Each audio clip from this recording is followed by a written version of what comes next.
Humans of the cardboard, welcome back to Just Nuts, guys. Today, we finally have another deck profile. It's been so long, and I'm actually really happy about this one because a lot of times I do profiles and it's an archetype that's pretty self-explanatory, but Mikanko is so open-ended. They have so many different ways they can play. I was messing around with the Infernoble Knight I sold build prior, a really cool combo build, but then I sold got banned. So we had to find an alternative, and I think this is actually one of the best ways to play the deck without I sold at all. If you're going to play the combo version, there's still like the hard going second version.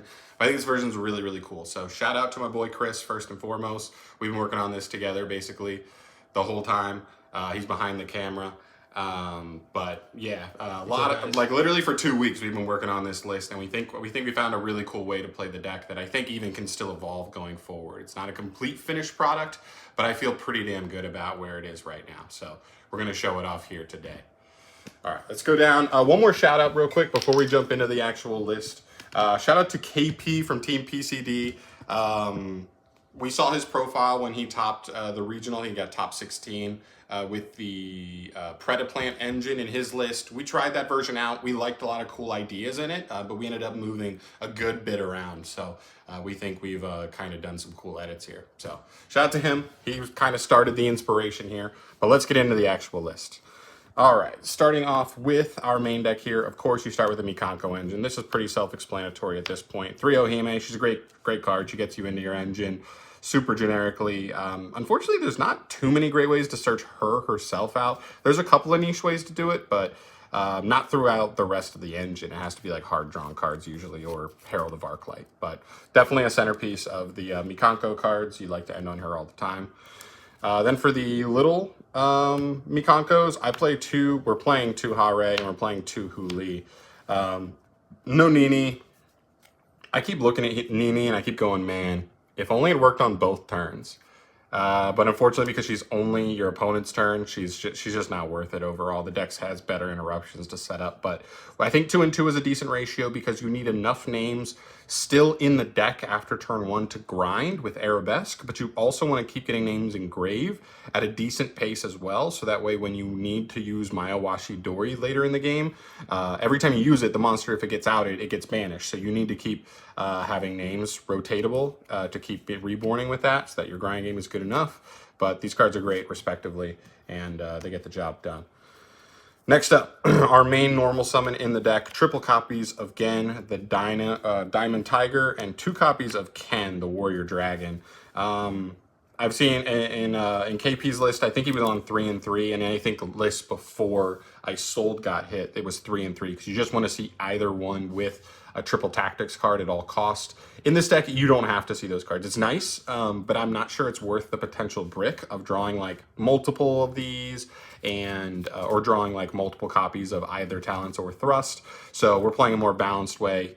Gen is so much better to see as the normal summon. Ken's not bad to see, but it's just marginally worse than Gen. So we'd rather see Gen. That's why we're on the 3 and 2 ratio. Also considering playing 3 and 1. Not sure if that bumps our like chance of seeing them down too much at this point. We need to do like some math and testing on it, but I am considering that for the engine as well. All right, then for the spice, the thing that you didn't really see in KP's list or anybody else's list that I've seen looking around, the Diabellstar engine. This card is so good. This engine becomes like a 1.5 card full combo, because the card that replaced I sold in this list, we'll get to it in the extra deck, is just make a Synchro 9. If you can get to a Synchro 9, you basically turn on everything you want to for the Mikanko stuff and then some. So, yep, considering playing 3 of this, honestly, I only had 2 on initial pickup, so we're going to consider playing 3, but right now, 2 definitely is still totally fine.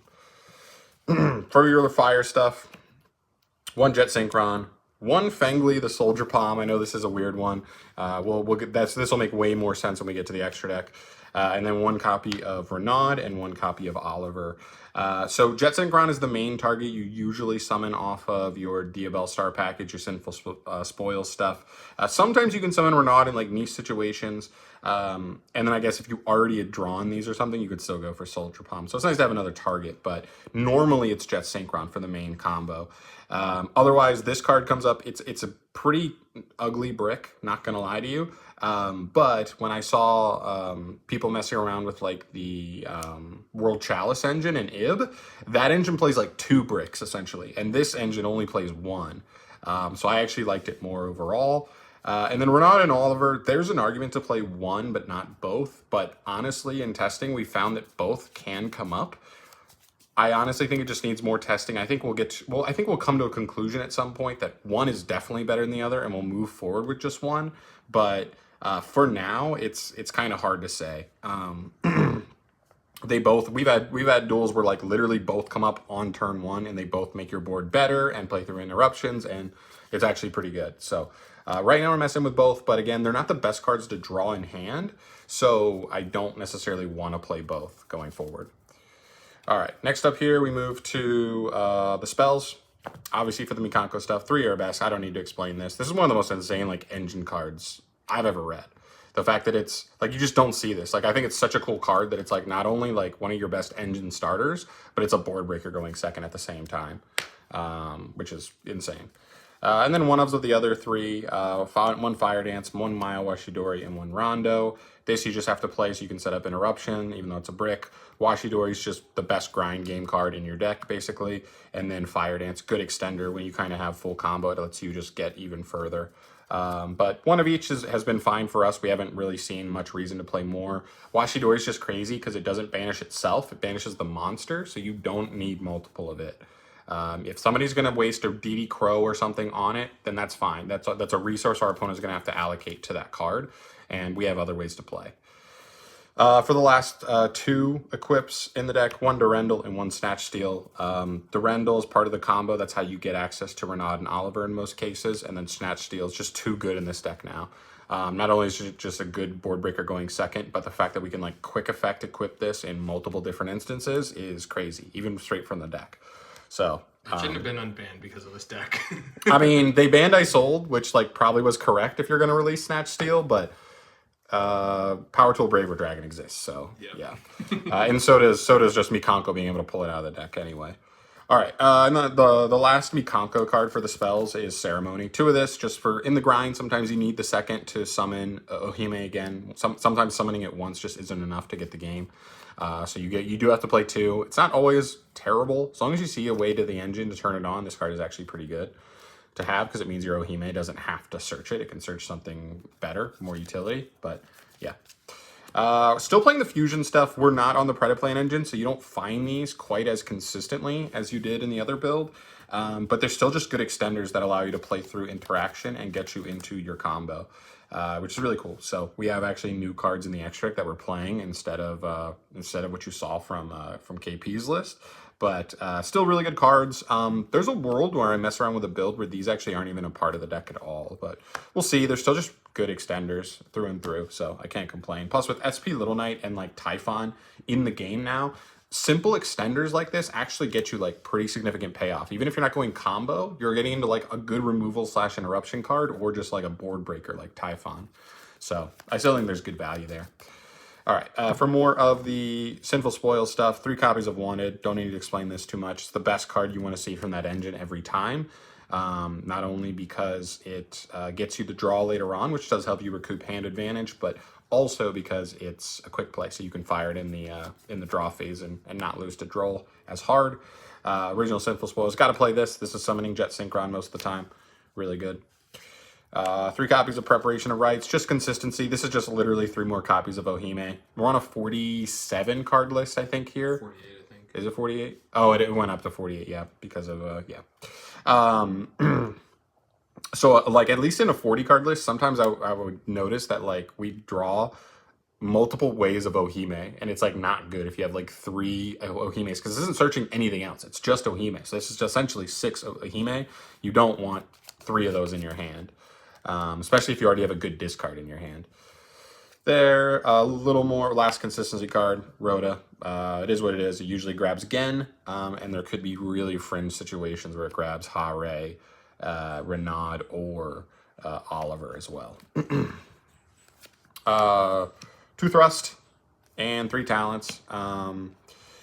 Yeah, so honestly, I only own 2 Thrust, but we didn't feel like, for this list, it was quite as necessary to be absolutely maxed out on these. I still think it could be correct for sure, but we've been totally doing fine without it. You also lower the risk of drawing like multiples of hard one-offs, so that's not the end of the world either. But these are good. Basically, you want to see these with Gen or Ken. You've got with Rhoda, 6 copies of those, and to basically make your opponent activate an effect so that these are on even turn 1 going first, which is broken as hell. But yeah, really good overall. And they also just, when they double function as like a potential really good going first card and a way to break a board going second, it's really good dual utility, and it's like, it just feels like never bad to draw them in a list like this. 1 Change of Heart and 1 Called by the Grave finishing out the list. This is another copy of a card you can open with Gen or Ken to take the other and keep summoning and keep comboing. I think this card's a little less necessary in this list, just because if you give your opponent Gen or Ken, taking the other, yes, you're probably going to hand rip a card as well, but those 2 bodies don't do enough on their own. Before, you could make Isold, and you get enough value out of making Isold that it was worth it, but this card with Gen and Ken honestly isn't even all of that. But being searchable off of Thrust and Talents, or not Talents, but Thrust, gives us extra utility. It's a good board breaker anyway. It still probably has enough merit in the deck, but it's not nearly as good as it used to be in the list. And then Called. This deck hates Droll more than anything. Droll is pretty brutal on this list, I'm not going to lie to you. So honestly, just any extra way to play a card that can punish Droll is really nice. And then Rivalry, last card in the deck. This is the trap to play. With Snatch Steal in the game now, this is the only one you really want to play out of the 3. I mean, the other 2 are nice. They're not bad, but this one just outclasses them now. And especially the fact that it also helps you in the grind as well. It's really nice. So 48 in the main, I believe, is where we're at. But I think, and even though there's no hand traps in here, I think with like the fact that Arabesque is a searchable board breaker, I think the fact that now on top of Arabesque, we've got Snatch Steal. You've got the... Right, you got Called By, you have the Thrusts and the Talents, you have Change of Heart. You've got a significant amount of board breakers in a deck that already has engines that play going second pretty well. You can definitely do okay going second, especially since it's just game 1, and then we can side into better, more fitting stuff, depending on the matchup post game 1. Okay, into the extra deck. Links, 1 Gravity Controller. This card, you basically use this in certain scenarios where you summon Herald of Arclight to clear it out of the field, so that way you can search Ohime. Sometimes it's just more value to search Ohime than it is to leave Arclight on field. 1 Hita, 1 SP and 1 SP and 1 IP for your Link 2s. Hita is already decent right now, and it's only going to get better and better. When we come out with Phantom Nightmare and we get Poplar, I think is the translated name, Populous, and the girl, the Link 3, Promethean Princess, this card just gets better and better. And since we already play Fire 1s in this list, we can reborn our opponents like Snake Eye Ash too, and like search one of our level 1s. So there's extra utility here. I also don't have Promethean Princess in this list yet. We haven't tested with that yet. That actually could be a way to go about things when that card comes out as well. But these are fine. Sometimes you end on this as part of your end board. Sometimes you end on this as part of your end board, but this card's also just insane utility. Obviously, it's the best extra card in the game. And the last link is access code. You're not usually putting too many different attributes in the grave, and maybe that's the folly of this card right now.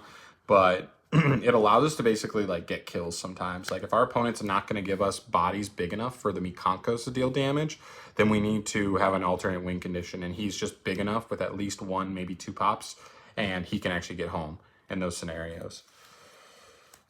Synchros, 1 Arclight. This card's cool. Sometimes you end on as part of your combo. Sometimes you just skip through it as part of your combo, and then you get the search for Ohime. Really good card. 1 Diabellstar, the Menacing Mantis. This card is one of the key cards in here. Basically, with Fengli, if you don't know what Fengli did, I know I didn't talk too much about it when I showed him, because it wouldn't have really made sense at the time. This guy on summon can send any number of plants and insects up to the number of non-tuners used for its summon. So that's 1. It's basic, nothing crazy. But Fengli, if it's sent from deck to graveyard by a card effect, can just reborn itself. So this is an 8 sending a 1 tuner. The 1 tuner reborns itself, and then boom, you have 9, which gets you Power Tool, Braver Dragon. And this guy is the real key to this deck. This guy basically is our new Isold. You get to this guy, he equips 3 different equipped spells from the deck to him for free. So you're able to get like Arabesque from the deck, which if you haven't used yet, you can get Durendal to search one of the Fire Warriors. And even Washidori, which you just get to get in rotation.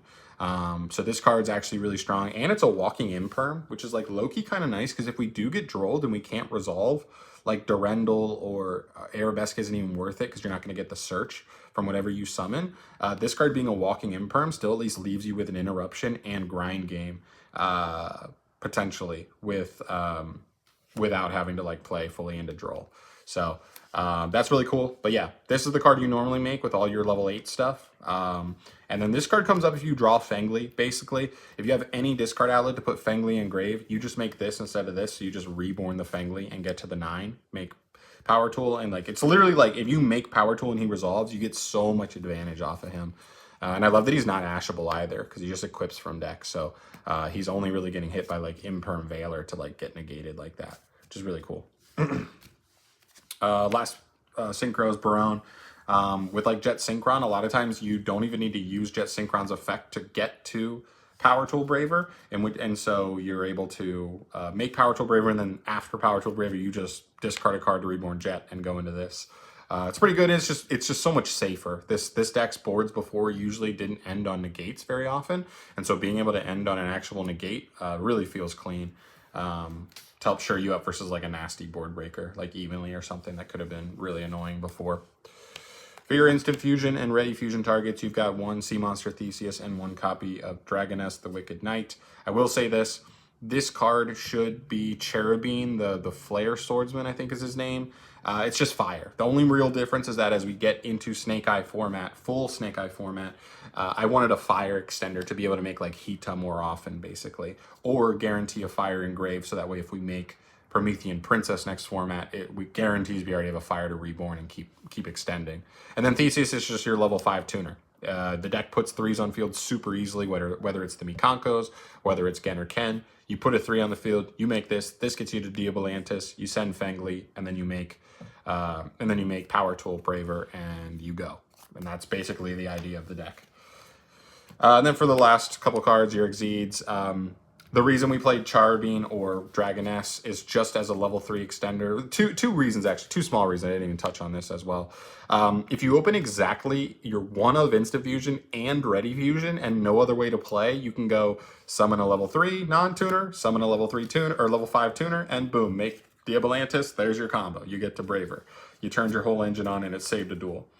That's not going to happen very often, but it's also a 3 that we can make to just overlay for Fortune Tune in certain scenarios. There are just some decks that just really don't have responses for Zeus, or at least not clean ones, and so being able to walk right into a Zeus can actually be pretty powerful. And then Typhon, nothing too crazy here, especially in this version with so many extenders. If like the last thing you do to break a board is just I didn't need this instant fusion the whole duel or the whole turn. Let me just instant fusion last card, drop Typhon, bounce a card, attack over to something else, boom. And you can just, that's the difference between clearing a board or not sometimes. So that's for the extra and the main. One last thing I didn't mention with Fengli, and I meant to earlier. Interesting piece.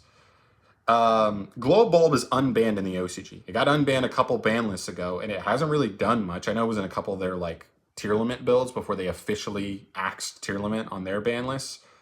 Has not really done anything since then. Correct me if I'm wrong, but I don't think it's been like an insane card that's like ruining the format or anything. If Glow Bulb gets unbanned, we 100% swap Soldier Palm for it immediately. They basically do the same exact thing. There's only 2 differences. This one's a fire and Glow Bulb isn't, which means this is technically a target you can search or summon off of Snake Eye cards, but you don't even do that. It's like the 3rd target you would ever do that for in your own deck. The more important thing is that Glow Bulb is not nearly as bad of a brick. We have 15 different cards that discard in our list.